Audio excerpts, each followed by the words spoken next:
Okay, I'm going to explain what we went over in class today, the adjustment for depreciation expense. So, depreciation occurs when a company buys an asset. Any asset that they buy is going to have it's going to lose some of its value every year. And when it loses some of its value, that's called depreciation. And it's going to lose its value just because of age or because it has become obsolete. Like you don't see a lot of VCRs and you never see an 8-track player anymore. Those things have become obsolete. They've been replaced with something better. So because of that, we have this stuff called depreciation. And you have to know three things in order to determine how much depreciation is. So when you get an asset, you're going to have an original cost of that asset. And let's say that our original cost of this asset is, I don't know, $16,000. When you purchase that asset, let's say you bought it for cash. We don't really need a T account for cash here. We would put that $16,000 as a debit to cash. Um, and so you've got that $16,000 debit to that cash asset. Then the next thing you need to know is the salvage value of the asset. Salvage value is what you think you can sell the asset for when you're done with it at the end of its useful life. And let's say the salvage value for this asset is $1,000. That means when you get done depreciating it, you can sell it for $1,000. And then the third thing is something I already touched on, useful life. Useful life is how long you think you're going to be able to use that asset. And you don't just determine useful life on your own.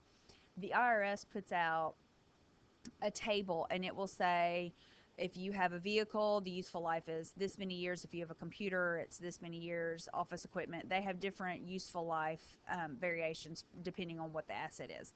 So let's say the useful life of this asset is 5 years. Okay, so we want to determine how much we're going to depreciate this asset every year. And we're going to use straight line depreciation. Straight line depreciation is the easiest depreciation method.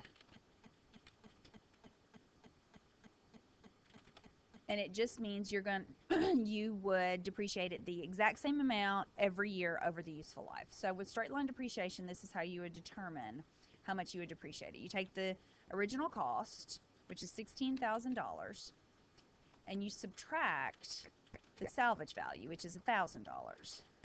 And that is going to give you $15,000, and that's what we call the total amount to depreciate. But you want to know how much you're going to depreciate it per year. So we're going to say depreciation per year. You would say the total amount to depreciate, which is $15,000. And then you would divide it by the number of years useful life. So if you divide it by 5, then you would get $3,000 a year. And so what happens is each year when you depreciate this asset, you do an adjustment. And you don't record anything more in the account for the asset. You record everything in these two accounts called accumulated depreciation and depreciation expense. Accumulated depreciation is a contra account to the asset. So it essentially decreases the value of the asset. And if you wanted to find the book value of an asset,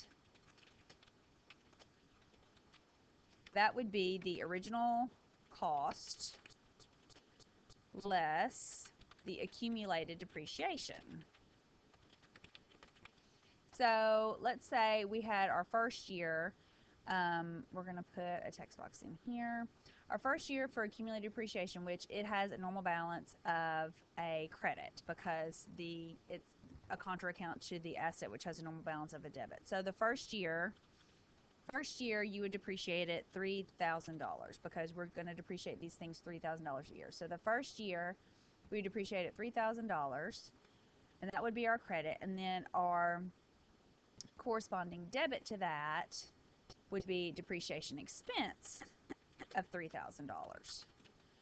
So, and of course, at the end of the year, you're going to write that expense off. I mean, you're not going to write that expense off. You're going to close that expense account out. So that will be start over at 0 every year. But this depreciation, this accumulated depreciation, it's a permanent account. So it's going to continue on as long as you own the asset. So the first year, the book value, year one, the book value would be 16,000 minus 3,000, or 13,000.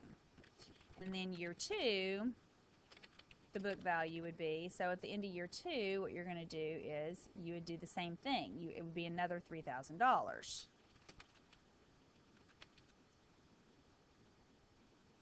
I'm going to put 2 zeros on that one. Let's do that. And then this depreciation expense, that would have, at the end of year two, that would be another $3,000.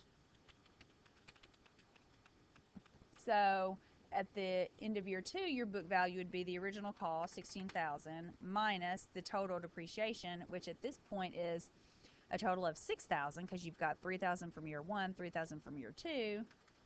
So the book value would be $10,000. And so when we put the adjustment on the worksheet, the adjustment would be a credit once you determine what the depreciation is, the amount. It would be a credit to accumulated depreciation for the asset, and it would be a debit to depreciation expense. And that is the end of the depreciation lesson.